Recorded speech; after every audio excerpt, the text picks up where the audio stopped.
Dominasi lembaga survei untuk mewarnai pendapat publik bukan hal kebetulan. Diyakini ada kekuatan besar di baliknya. Tidak murah biaya harus dikeluarkan untuk sekali pelaksanaan survei. Informasi dari teman seorang pollster, ongkos tiap kali survei dengan metode tatap muka 1.200 responden paling murah 400 juta rupiah. Bayangkan saja ada lembaga survei yang setahun merilis hasil 6 sampai 8 kali. Satu lembaga ini saja pihak pembeli survei mengeluarkan uang paling sedikit 3 sampai 4 miliar. Kalau ada 4 lembaga yang diminta jasa surveinya, dana yang keluar bisa sampai 16 miliar per tahun. Uang senilai itu tidak mungkin membuat lembaga survei benar-benar bersih dari upaya penggiringan opini. Anies mulai kampanye dibandingkan yang lainnya, lalu sambutan luar biasa besarnya, tapi kok nggak berpengaruh pada elektabilitas.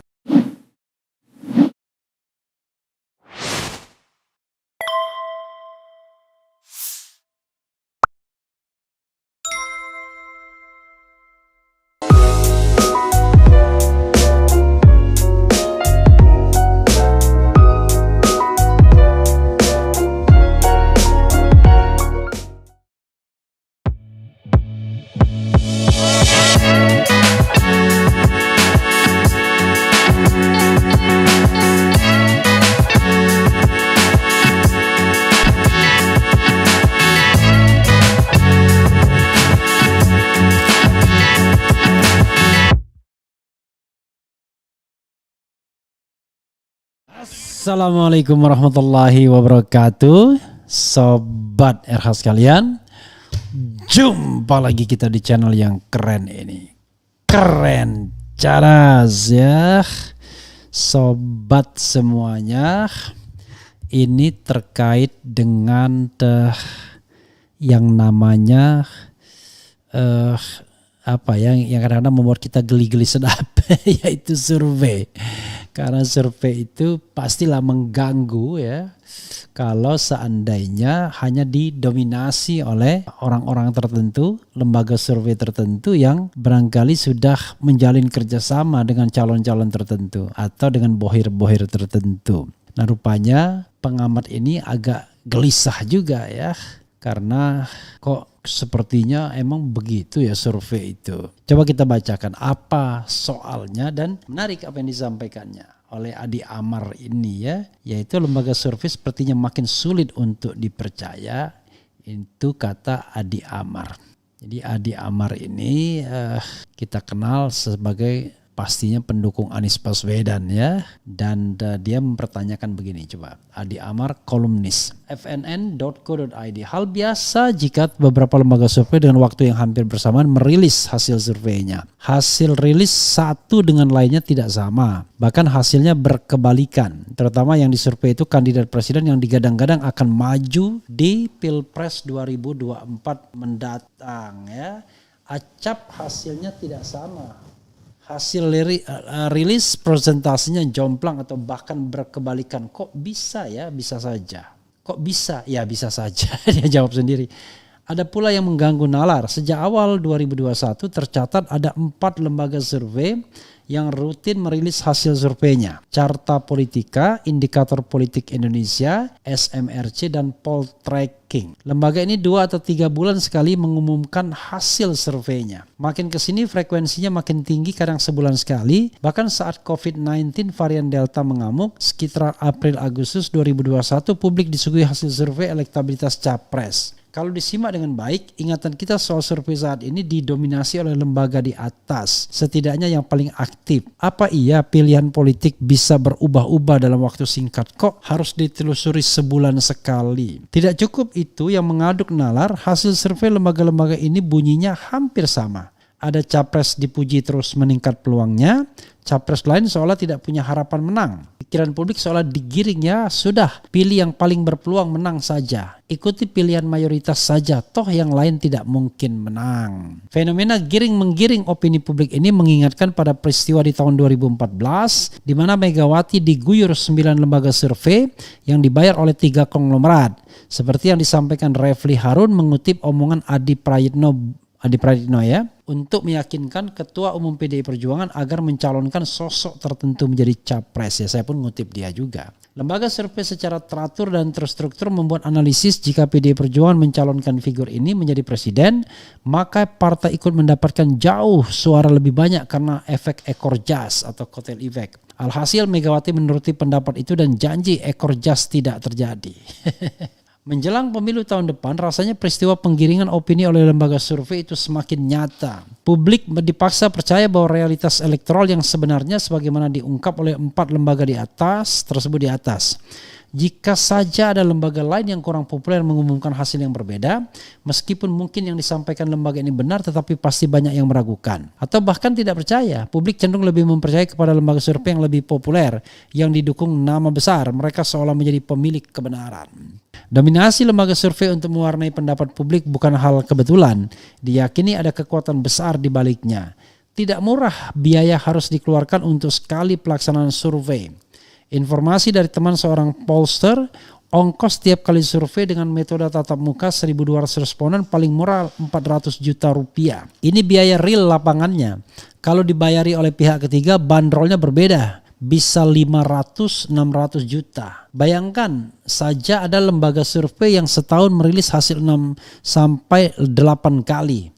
Satu lembaga ini saja pihak pembeli survei mengeluarkan uang paling sedikit 3-4 miliar. Kalau ada 4 lembaga yang diminta jasa surveinya, dana yang keluar bisa sampai 16 miliar per tahun. Uang senilai itu tidak mungkin membuat lembaga survei benar-benar bersih dari upaya penggiringan opini. Coba perhatikan pimpinan lembaga survei yang rajin merilis temuannya. Tidak benar-benar netral saat berbicara di depan publik atau menyampaikan pendapat di media sosial. Mereka ini ikut sebagai pengamat politik yang partisan dan itu terang-terangan. Membesar-besarkan satu pihak dan menjatuhkan pihak lainnya. Maka tidak keliru apabila banyak pihak meragukan kredibilitas lembaga survei dan seolah bertekuk lutut pada pemesannya. Ada easy money di dalam lembaga survei, kredibilitas tampak tidak penting dan diabaikan. Suatu kali ada kawan berseloroh setelah menonton analisis pimpinan lembaga survei tertentu. Orang ini kelihatannya sedang jobless, soalnya ia memuji-muji Anies Baswedan. Mungkin ia berharap direkrut Bohir lawan Anies.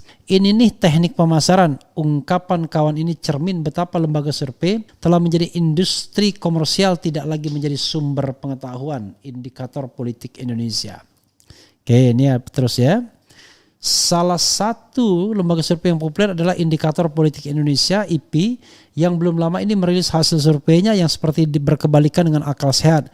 Atau memang kita mesti membiasakan membaca hasil surveinya dengan serba berkebalikan. Misal stagnan itu bisa dibaca diserupakan dengan menanjak. Sedang menanjak itu bisa dibaca stagnan. Mengapa boleh disebut berkebalikan dengan akal sehat? Setidaknya saya menyebutnya demikian. Itu karena apa yang ditanyakan pada responden sangat jauh dari realita yang ada. Survei dilakukan dengan tatap muka dan pertanyaan bisa disesuaikan dengan keinginan penggiringan opini. Mari kita cermati rilis survei terakhirnya itu. Menurut rilis survei yang dilakukan 16 Desember 2022, disampaikan Direktur Eksekutif IPI Burhanuddin Muhtadi, di mana Gubernur Jawa Tengah Ganjar Pranowo kembali menempati posisi teratas. Naiknya elektabilitas Ganjar itu berkorelasi dengan kepuasan publik terhadap kinerja Presiden Joko Widodo Jokowi. Ganjar memiliki elektabilitas sebesar 35,8% dalam simulasi 3 nama bakal capres.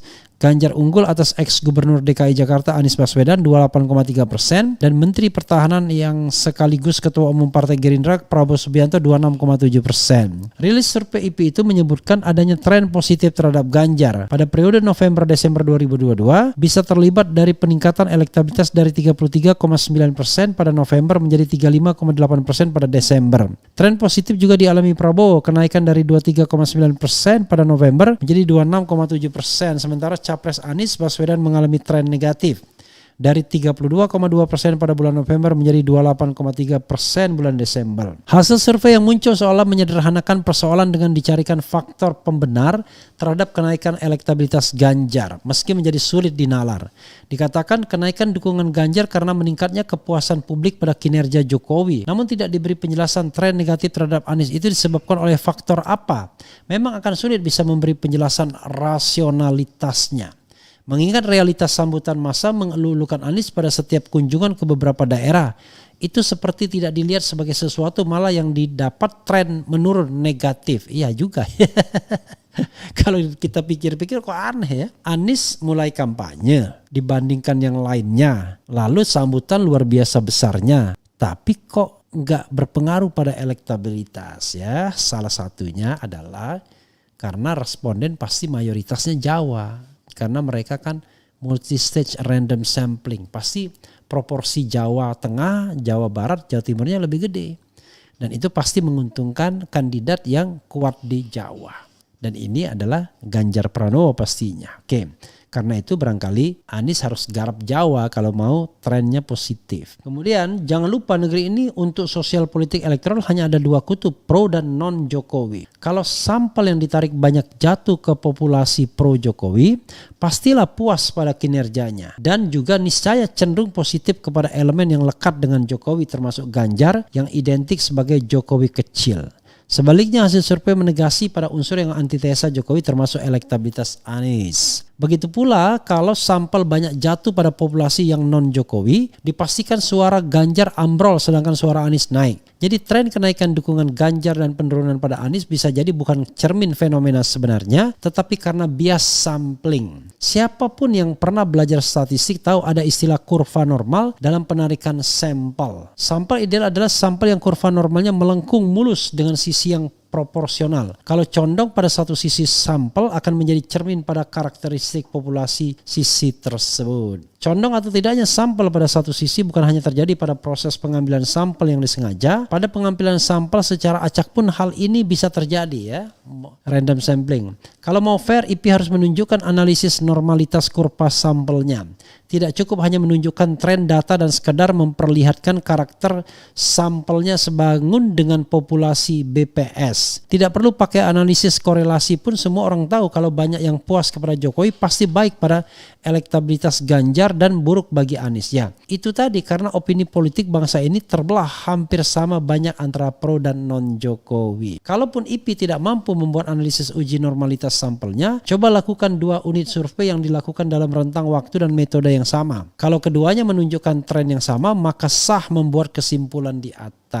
Secara metodologis, pernyataan bahwa dukungan Ganjar naik karena meningkatnya kepuasan pada kinerja Jokowi ini sumir. Tidak heran kalau ada kesan lembaga survei mencari pembenaran untuk menggiring opini suara Ganjar naik dan Anies turun. That's the point. Menarik juga ya.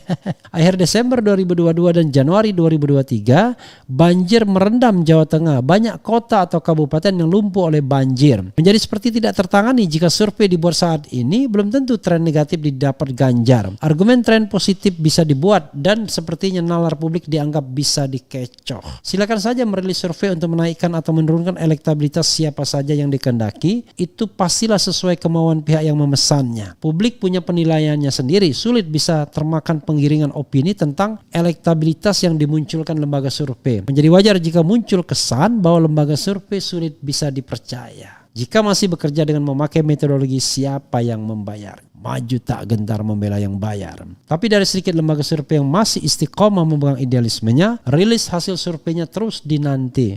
Rakyat sudah belajar dari pengalaman masa lalu, mengingat dengan baik mana hasil survei yang sesuai dengan suara rakyat dan mana yang abal-abal. Ya, sobat era sekalian, menarik ini ya. Pembelajaran tentang bagaimana kita percaya dan tidak percaya pada lembaga survei. Kalau saya lihat memang ya lembaga survei yang dominan ini selalu memenangkan Ganjar Pranowo. Saya tidak tahu why, tapi itu bisa dengan mudah dijawab seandainya mereka mau disclose sumber dana mereka. Kalau sumber dana mereka dari oligarki yang mendukung Ganjar ya wajar. Nggak mau bohir kepada lembaga survei yang tidak memperkuat calonnya. Nah, ini adalah satu soal yang mestinya itu istilah survei di tangan kanan, campaign manager atau tim pemenangan di tangan kiri, sehingga mereka bisa mengolah hasil survei sedemikian rupa sebagai bentuk dari campaign untuk kemenangan. Jadi tergantung cara membacanya, seperti gelas separuh air. Kalau Anda mau lihat sisi positifnya, Anda mengatakan gelas itu berisi separuh air. Tapi kalau Anda sisi negatifnya, Anda akan mengatakan gelas itu setengah kosong. Sama seperti gadis cantik dan hitam yang sering saya kasihkan contoh berkali-kali, yang saya dengar dari teman saya juga. Jadi kalau kita melihat gadis cantik, kita bilang gadis itu cantik tapi hitam, maka Anda sesungguhnya melakukan pendekatan yang pesimistik. Tapi kalau Anda mengatakan gadis itu hitam tapi cantik, Anda melakukan pendekatan yang optimistik. Karena pada kasus yang pertama hitamnya yang Anda tonjolkan ya, tapi pada kasus kedua Anda tonjolkan adalah cantik atau manisnya ya. Manis ya. Jadi gadis itu cantik tapi manis, gadis itu manis tapi cantik. Tapi yang pertama tadi adalah gadis itu manis tapi hitam. Gadis itu manis tapi hitam, yang pesimis, dan yang optimis adalah gadis itu hitam tapi manis ya. Gitu sobat era sekalian. Jadi cara kita untuk menyajikan sesuatu yang berdasarkan perspektif. Jadi sekali lagi itu didasarkan pada perspektif. Faktanya sama tapi yang berbeda adalah pemaknaannya. Hanya bisa dipercaya hasil survei itu kalau dia melakukan disclosure keuangannya. Dari mana sumber dananya, barulah kita bisa mempercayainya. Tetapi kalau dia tidak mau disclosure sumber dananya, ya maka jangan heran kalau publik kemudian tidak mau percaya dan tidak mau terkecoh dengan hasil-hasil survei tersebut. Sobat era sekalian, itu ya yang ingin saya share dalam kesempatan ini, dan ini menarik pembelajarannya sesungguhnya. Jadi tolong diikuti dan kita bacakan komentar Sobat Era terkait dengan ini ya. Lembaga mana Bang RH? Apakah lembaga YouTube, lembaga yang merilis Bang RH? Apa nggak ngerti bahasanya? Ayo Nasdem lawan kecurangan-kecurangan pemilu. Nasdem sudah sadar. Apalagi Carta Politika ya, kita tahulah siapa dia. Ya iya nggak ada masalah ya. Tapi yang paling penting adalah sebenarnya saya tidak berkeberatan terhadap hasil apapun. Yang paling penting adalah sumber dana disebutkan. Karena kalau sumber dana nggak disebutkan ya agak berat. Kemudian bisnis survei menggiurkan, tak peduli harus manipulasi data. Jika 0% maka saya yakin lembaga survei akan tenggelam. Salam 0%. Ura. Tujuan pemesanan lembaga survei apa Bung? Tujuannya adalah untuk mendongkrak elektabilitas dan agar dilirik oleh partai politik untuk dicalonkan sebagai calon presiden dan wakil presiden. Dikira saya bodoh banget tentang survei, hasilnya itu cuma framing biar jadi pola untuk otak-atik sekitar itu. Pola penipuan kok monoton. Assalamualaikum Bang RH, tumben malam ini komennya sepi. Buzzer RP hilang semangatnya kayak gara-gara bosnya tidak disebut pada saat acara Ulta PDIP. Masih percaya gitu modal bohong itu ya, bohong lagi pret.